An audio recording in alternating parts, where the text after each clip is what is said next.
다 같이 봉독하시도록 하겠습니다. 이스라엘 자손의 온 회중이 실로에 모여서 거기에 회막을 세웠으며 그 땅은 그들 앞에서 돌아와 정복되었더라.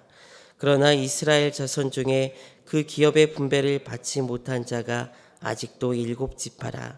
여호수아가 이스라엘 자손에게 이르되 너희가 너희 조상의 하나님 여호와께서 너희에게 주신 땅을 점령하러 가기를 어느 때까지 지체하겠느냐. 너희는 각 지파에 3사람씩 선정하라. 내가 그들을 보내리니 그들은 일어나서 그 땅에 두루 다니며 그들의 기업에 따라 그 땅을 그려가지고 내게로 돌아올 것이라. 그들이 그 땅을 7부분으로 나누되 유다 남쪽 자기 요셉의 족속은 북쪽에 있는 그들의 지역에 있으니 그 땅을 7 그려서 이곳 내게로 가져오라. 그러면 내가 여기서 너희를 위하여 우리 하나님 여호와 앞에서 제비를 뽑으리라. 레위 사람은 너희 중에 깊은 기시 없나니 여호와의 제사장 직분이 그들의 기업이 됨이며 갓과 르우벤과 므낫세 반 지파는 요단 저편 동편에서 이미 기업을 받았나니 이는 여호와의 종 모세가 그들에게 준 것이니라 하더라. 그 사람들이 일어나 떠나니 여호수아가 그 땅을 그리러 가는 사람들에게 명령하여 이르되 가서 그 땅으로 두루 다니며 그것을 그려 가지고 내게로 돌아오라.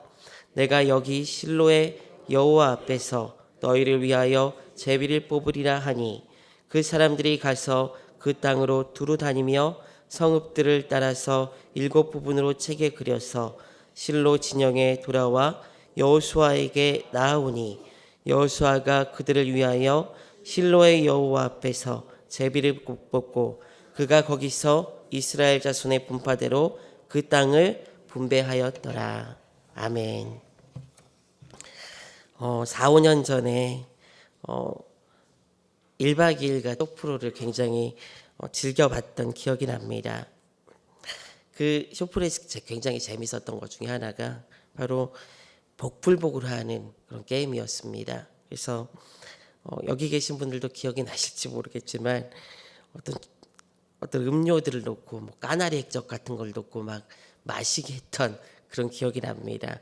콜라랑 섞어놓고 그래서 복불복으로 뭐 까나리 액젓 마시면은 막 얼굴에 저는 까나리 액젓을 안 먹어봐서 모르는데 우리 어머니분들 혹시 까나리 액젓 김장하시면서 드셔보셨는지 모르겠습니다. 근데 그 맛을 그 표정으로만 봐도 어떤 맛일지 먹어보고 싶지 않은 그런 맛이라는 것을 알 수 있었던 그런 게임이었던 기억이 납니다. 이 복불복이라는 게임을 그때 보면서 이게 참 원시적인 방법이구나 그런 생각이 좀 들었어요. 이런 걸 가지고 뭐 잠자리를 결정하고 무언가 결정하고 그랬던 어떤 게임을 보면서 근데 그런 원시적이고 원초적인 것들이 굉장히 그때는 재밌게 느껴지더라고요. 한마디로 얘기하면은 오늘 성경에서 우리가 볼 수 있는 어떻게 보면은 제비뽑기 같은 것이 복불복 아닐까라는 생각이 듭니다. 제가 무엇을 결정하는 것에 대해서 여러분들 어떤 생각을 가지고 계십니까? 저는 굉장히 좀 유치한 방법이 아닐까라는 생각이 들어요. 개인적으로는 무언가 이렇게 모르고 선택해야 된다는 것이 각각 이해관계가 얽힐 때마다 이를 복불복으로 해결하는 복불복을 하게 되면은 제비뽑기를 하게 되면은 굉장히 간단한 방법이기도 하지만은 좀 좋은 방법들은 사실 우리가 살아가는 사회에서 좋은 방법들은 무언가 토론을 하고 이해관계를 서로 이야기하면서 절충하고 그러면서 맞춰가는 것이 더 발전된 어떤 방법들이 아닐까라는 생각을 하게 됩니다. 그런데 오늘 우리는 이 제비뽑기라는 이 독특한 방법으로 이스라엘의 땅이 분배되는 그런 본문을 보게 됩니다. 성경이 참 재미있는 것 같습니다. 왜 이렇게 우리가 보기에는 좀 원시적으로 보이는 이런 제비뽑기를 통해서 땅을 하나님께서는 우리에게 분배해 주신 것일까요? 또 이런 내용을 담고 있는 오늘 본문에서 우리가 볼 수 있는 교훈은 무엇이? 저는 먼저 우리의 삶에서 삶은 이 가나안의 이스라엘과 같은 정복 전쟁이 있음을 기억해야 한다는 것을 함께 나누고 싶습니다. 여호수아가 나이가 많이 들었죠. 그리고 여리고 성을 무너뜨리고 가나안에 들어와서 많은 시간이 흘렀습니다. 이미. 그러나 아직 정복하지 않은 땅이 많이 남아 있었던 것입니다. 길갈에서 실로로 이스라엘의 중심을 옮긴 후에 여호수아는 그래서 땅을 분배하게 됩니다. 이미 유다는 가나안 땅 남쪽을 받았어요. 거기를 이제 땅을 받았어요. 그리고 또 요단 동쪽은 가나안 땅에 들어오기 전에 이미 모세에 의해서 모세에게 르우벤 지파, 갓 지파 그리고 므낫세 반 지파가 우리는 여기 살고 싶다라고 이야기를 해서 이미 그 땅을 약속받았습니다. 또 에브라임과 므낫세의 나머지 반 지파는 가나안 땅의 북쪽 지역을 이 앞에 보면은 분배받았음을 우리는 볼 수가 있습니다. 그리고 레위 지파는 어떻죠? 레위 지파는 분배받지 못하고 여호와 앞에서 맡은 직분이 바로 그들의 분깃이라고 하나님께서 오늘 말씀에서 이야기를 하고 있죠. 그리고 오늘 말씀에서는 나머지 이제 7지파가 남아 있습니다. 이 7지파의 땅을 하나님께서 분배해 주시는 이야기를 하고 있습니다. 그런데 이 땅을 분배하기 위해서 여호수아는 각 지파에서 3명씩 이제 뽑으라고 이야기를 합니다. 그리고 그 3명에게 이스라엘 전체를 남은 땅을 전체를 돌아다니면서 그려오라는 거예요. 자세하게. 그리고 나서 그려온 그 땅을 이제 제비뽑기라는 방법으로 땅을 분배해 줍니다. 그런데 이 분배의 시점이 어느 때이냐 하면은 이 가나안 연합군과 대규모 전쟁으로 이제 큰 전쟁을 했어요. 가나안의 연합군들과 그리고 이 전쟁을 통해서 이스라엘 그 민족이 가나안 땅 허리를 확 잘랐습니다. 허리를 딱 가로질러서 가나안 땅을 가로질러서 확 잘랐어요. 큰 전쟁으로 말미암아 어떤 전쟁이었냐면은 바로 기브온 민족과 기브온 민족을 대적해서 싸울 때 그때 전쟁을 하죠. 그래서 여호수아 10장에서 보게 되면은 이 전쟁을 정말 상세하게 기록하고 있습니다. 해가 멈추고 달이 멈추는 그런 기적이 벌어지면서 그 전쟁을 기록하고 있습니다. 왜 하나님께서 그렇게 그 전쟁을 기록하신 걸까요? 그렇게 세세하게 하나님의 해와 달이 멈추는 사건들을 통해서 그렇게 세세하게 하나님께서 관여하시고 역사하셨을까요? 그만큼 그 전쟁이 중요한 사건입니다. 그 전쟁은 기브온 한 민족을 향한 전쟁이기도 했지만은 기브온과 하친을 맺은 이스라엘 하나님과의 전쟁이었고 또 이스라엘 민족에게 있어서는 가나안의 가운데를 허리를 자르는 정말로 중요한 전쟁이었던 거예요. 그 전쟁으로 말미암아 이스라엘은 가나안의 남쪽 지역을 얻게 됩니다. 그래서 유다가 그곳에 정착하게 되고요. 유다 민족이 그곳을 차지하게 되고 그 이후에 보게 되면 이제 북방도 점령하게 돼요. 북방도 허리를 잘랐고 그 다음에 남쪽을 점령하고 또 북쪽도 점령했습니다. 이 나머지 그렇지만 아직 남아있는 땅에 있어요.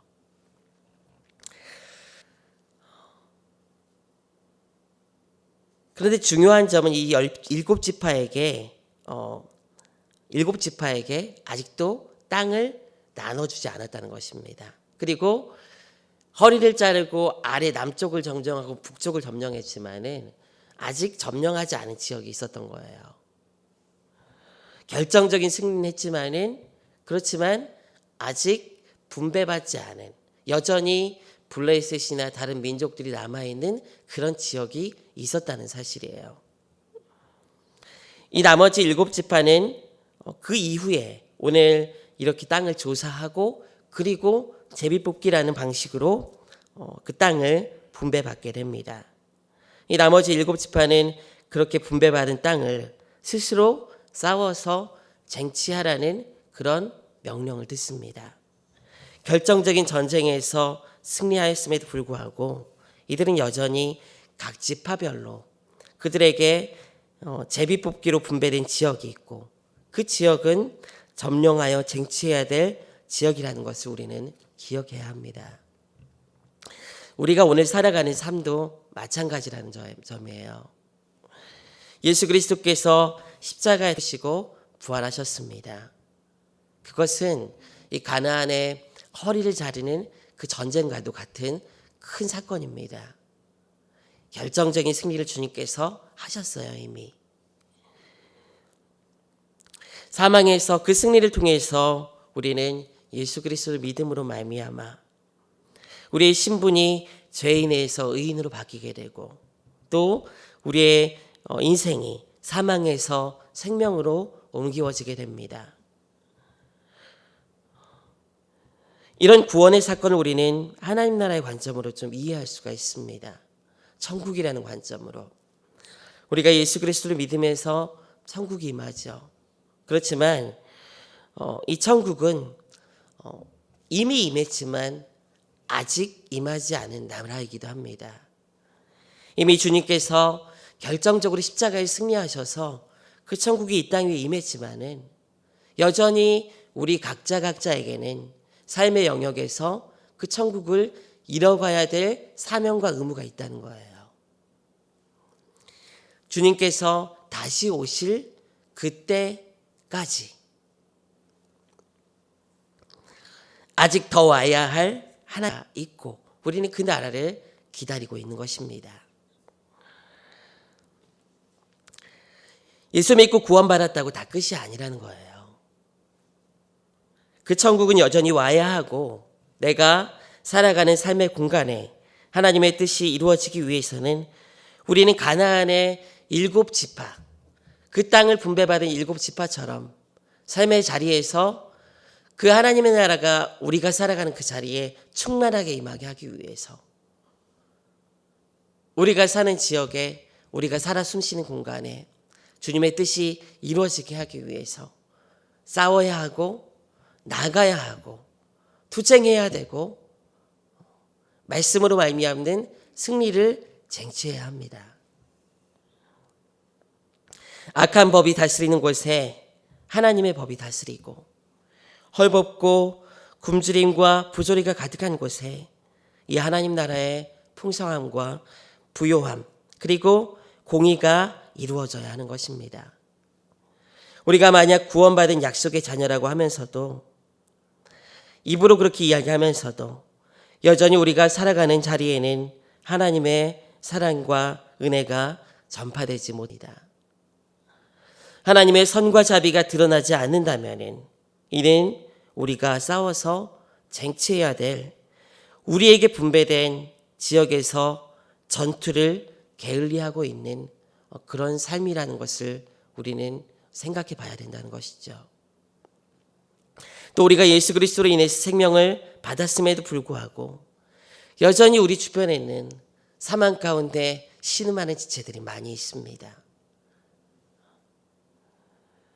여전히 사망 가운데 있는 지체들이 그 사망의 냄새를 우리 주변에서 풍기고 있습니다.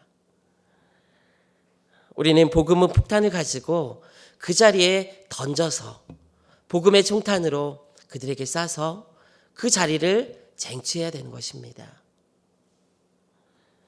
안타깝게도 이 가나안 거민을 이 이스라엘 나머지 7지파들은 분배받은 그 땅에서 이제 뒤에 읽어보면 아시겠지만은 제대로 몰아내지 못해요. 그래서 이스라엘은 그 후에 더 많은 어려움을 겪게 됩니다. 가나안 거민이 믿는 신을 하나님과 겸하여 섬기면서 타락하게 되고 하나님의 진노를 사게 됩니다. 만약 우리가 삶의 자리에서 우리에게 분배받은 그 자리에서 우리가 복음의 능력으로 살아내지 못한다면 우리에게 주어진 이 천국, 우리가 누리고 있는 이 천국을 그 영역들을 확장하지 못하고 여전히 예수를 믿는다고 하면서도 처음 믿을 때 그 모습 그대로 아무런 영향력 없이 살아가고 있다면 우리는 가나안의 7검인과 같이 일곱 민족, 가나안의 이 7지파, 가나안에 정착한 이스라엘 민족과 같이 그 거민들을 쫓아내고 있지 못하는 그런 삶을 반복하고 있는 거예요. 우리가 적극적으로 뛰어나가지 못하고 그 삶을 이뤄내지 못한다면은, 그 일을 위해서 싸워내지 못한다면은, 그렇다면은 그들이 우리를 삼키게 되는 것입니다. 그들이 우리를 하나님으로부터 멀어지게 하는 거예요. 사랑하는 성도 여러분, 여러분들의 삶의 모든 영역이 하나님의 뜻 안에서 더 거룩해지고 더 선하고 더 아름답게 세움받기를 원합니다. 하나님께서 다스리시는 거룩한 그 삶의 지경이 되기를 원합니다. 이를 위해서 끊임없이 하나님의 영광과 싸워가는 여러분들이 되시기를 원합니다. 이 전쟁을 할 때 우리가 기억해야 될 사실이 있습니다. 우리 6절 말씀을 한번 읽어보도록 하겠습니다. 6절 말씀입니다. 시작. 그 땅을 7부분으로 그려서 이곳을 내게로 가져오라. 그러면 내가 여기서 너희를 위하여 우리 하나님 여호와 앞에서 제비를 뽑으리라. 제가 아까 제비 뽑기라는 방법이 굉장히 원시적인 방법이 아닐까라는 이야기를 했습니다. 우리가 살아가는 사회에서는. 그런데 이스라엘 백성들이 이 제비를 뽑는다라는 이 말은, 이 성경에서 뽑는다라는 말은 어떤 말이냐면은 여호와 앞에서 제비를 뽑는 것이었어요. 그냥 우연에 맡기는 것이 아니라. 제비 뽑힌 그 땅이 누구 앞에서 뽑혀진 것이라고요? 여호와 앞에서. 바로 하나님 앞에서 뽑혀진 것입니다. 제비 뽑기 하면 무슨 도박 같은 느낌이 듭니다. 우연에 맡기는 것처럼 보이고 무책임한 것처럼 느껴집니다. 무슨 선택장애가 있는 사람이 결정해야 될 때 뽑아야 되는, 해야 되는 그런 방법처럼 느껴집니다. 그러나 이라고 표현된 이 단어는 무책임하지도 우연한 사건도 결코 아닙니다. 그 단어는 그 자체로 분배하다라는 의미를 담고 있어요. 이 제비뽑기라는 방법이 분배하다. 하나님께서 이 제비뽑기라는 방법으로 이스라엘 백성에게 땅을 나눠주실 때, 이 말은 하나님 앞에서 제비 뽑다라는 이 말은 하나님께서 분배해 주셨다는 말이에요. 그것은 하나님께서 분배해 주신 거예요. 겉으로 보이는 우연한 사건, 지금까지 어쩌다 보니까 여기까지 온 인생처럼 보인다 할지라도 그 사건은 하나님께서 우리에게 이뤄주신 사건입니다. 우리 인생에 있어서 쓰레기 시간도 없고요, 쓰레기 장소도 없습니다. 모든 순간순간이 다 하나님께서 우리에게 나눠주신 시간이고 나눠주신 장소라는 것입니다. 내 삶이 아무리 괴롭고 힘들더라도, 혹은 내 삶이 황금길 같은 그런 영광스럽고 찬란한 어떤 인생길을 걸어간다 할지라도, 그 삶이 무엇이 되었든 간에 그 삶은 누가 나눠주신 거예요? 다 하나님께서 나눠주신 거예요. 우연이 아니고 어쩌다 보니까 인생이 이렇게 됐네, 이게 아니라는 거예요. 주님께서 맡겨주신 모든 삶의 영역인 것입니다. 내가 그 삶의 영역에서, 하나님께서 의무와 사명을 가지고 맡겨주신 삶의 영역에서, 지금도 아직도 하나님 나라가 남아있는 그런 사명의 영역에서, 그 삶의 영역에서 그 사명을 감당하지 못하고 그 일을 제대로 하고 있지 못하다면, 우리는 하나님께서 맡겨주신 그 땅을, 하나님께서 나에게 사명으로 맡겨주신 그 땅을 제대로 경작하고 있지 못하는 것입니다. 우리의 삶은 치열하게 보이는 전쟁이 있을 수도 있고, 또 느슨하게 보이는 전쟁이 없는 것과 같은 그런 삶의 모습일 수도 있습니다. 치열하게 보이는 전쟁은 오히려 더 결단하기 쉬워서 쉬울 수 있습니다. 그런데 느슨하게 보이는 삶은요, 전쟁하기 더 어려울 수 있어요. 모든 영역들이 다 주님께 드려야 되고, 주의 영광이 나타내야 되고, 주의 뜻이 이루어져야 됩니다. 여러분들이 만나는 사람들이 그리스도를 더 알아가야 되고, 하나님의 뜻 안에서 그들이 알든 모르든 복종되어질 수 있는 그런 영역이 바로 여러분들이 살아가는 삶의 영역이 되어야 하는 것입니다. 왜? 왜냐하면 주님께서 우리에게 그 땅을 분배해 주셨기 때문이에요. 나눠주셨기 때문이에요. 내 삶은 왜 이러지? 원망만 하고 있을 수도 있습니다.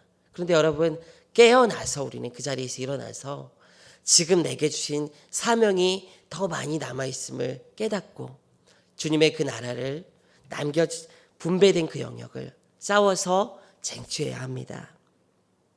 최선을 다해서 우리에게 맡겨진 그 영역에 주님 뜻이 이루어질 수 있도록 오늘 힘있게 살아야 하는 것입니다. 특히 오늘 말씀은 우리를 향해서 강력하게 부르고 있어요. 우리 3절 말씀을 한번 읽어보겠습니다. 우리 3절 말씀 읽어보겠습니다. 시작.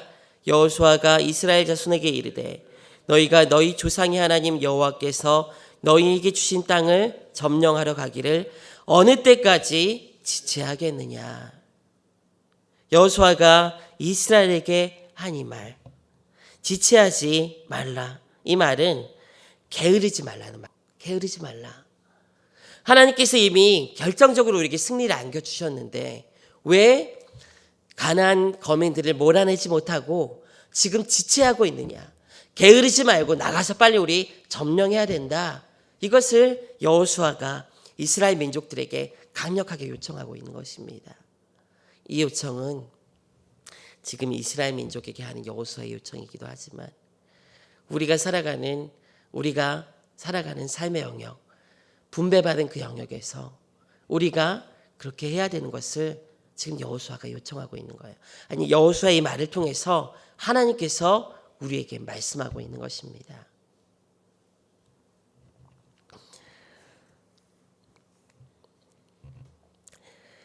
우리는 간혹 구원받았으면 끝이라고 생각하는 경향이 있습니다. 나는 예수 믿어. 그러니까 구원받았지. 그리고는 더 이상 아무런 헌신도 아무런 노력도 하지 않습니다. 자기 삶을 바라보면서 내 안에 여전히 하나님의 나라와 세상 나라가 싸우고 있음을 인정하지 못하고 인식하지 못하고 그냥 자기는 방치하고 있는 그런 삶을 살아가곤 합니다. 가만히 있으면 주님 나라는 그냥 임하는 것이 아닙니다. 그 삶에 아무런 변화 없이 교회만 다니고 그 삶은 전혀 그리스도의 한계를 나타내지 못하고 게으르게 믿음 생활하는 경우를 간혹 보게 됩니다. 여러분들은 어떻습니까? 여러분들의 가정에서 또 직장에서 교회에서 또 여러분들 자신 안에 있는 영적인 싸움, 그 영역에서 여러분이 하나님 앞에 받은 그 산지를 그냥 허망한 눈을 가지고 이미 한번 결정적인 전투에 승리한 그 승리감에 도취돼서 아무것도 하지 않고 막연히 천국이 오겠지라고 생각하면서 게으르게 살고 있지는 않습니까? 여호수아의 이스라엘 각 지파를 향한 이 실책은 어느 때까지 지체하겠느냐라는 이 책망은 오늘 여러분들의 삶을 향한 하나님의 부르심은 아니겠습니까? 사랑하는 성도 여러분, 여러분들의 모든 삶의 자리에서 능력을 힘입어 주어진 모든 영역에서 하나님의 나라가 임하게 최선을 다한 그 선한 싸움을 싸워가시는 강하고 거룩한 하나님의 능력을 힘입은 군사가 되기를 원합니다. 군사가 되세요. 그냥 방관하고 그 싸움에서 힘없이 울고만 있는 사람이 되는 것이 아니라 군사들이 되십시오. 그럴 때 여러분들을 통해서 여러분들이 살아 숨쉬는 그 공간이 하나님의 나라로 더 충만하게 역사하실 줄 믿습니다. 그때 여러분들의 눈에 하나님께서 일하시는 것을 보게 하실 것이고 그 보게 하시는 그 삶이 바로 기쁨이 있는 삶이 될 줄 저는 확신합니다. 그냥 주님께서 평안하게 우리에게 주시는 그 복에 기뻐하는 것이 아니라 주님의 나라가 충만하게 임하고 나를 통해서 역사되어지는 그 나라를 바라볼 때 여러분들의 삶에 임하는 그 기쁨이 충만한 인생이 되시기 원합니다. 군사로서 쓰임받고 주님의 영광을 위해서 쓰임받는 여러분들 귀한 삶의 영역이 되시기를 주님의 이름으로 축원드립니다. 우리 이 시간 다 같이 기도하겠습니다. 하나님 감사합니다. 이스라엘 7지파에게 주님께서 그 땅을 분배해 주시면서 나아가서 싸워서 그 땅을 쟁취하라고 말씀하셨습니다. 주님께서 십자가의 사건을 통하여 우리를 하나님의 자녀 삼으시고 죄인에서 의인으로 부르시며 우리를 하나님께서 분배해 주신 삶의 영역으로 초대하셨음을 주님 보게 됩니다. 우리에게 맡겨진 그 영역, 하나님 앞에서 분배받은 그 삶의 영역에서 주님 방관하고 있고 허망한 눈으로 주님께서 이미 이루신 승리감에 도취되어서 아무것도 하고 있지 않은 지체가 되는 것이 아니라 사명감과 의무감을 가지고 주님의 나라가 나 자신의 인생에, 교회에, 가정에, 일터에 충만하게 임할 수 있도록 나아가서 싸워서 승리할 수 있는 믿음의 사람들이 될 수 있도록 우리의 삶을 끌어주시고 인도하여 주시옵소서. 감사드리며 예수 그리스도의 이름으로 기도드립니다. 아멘.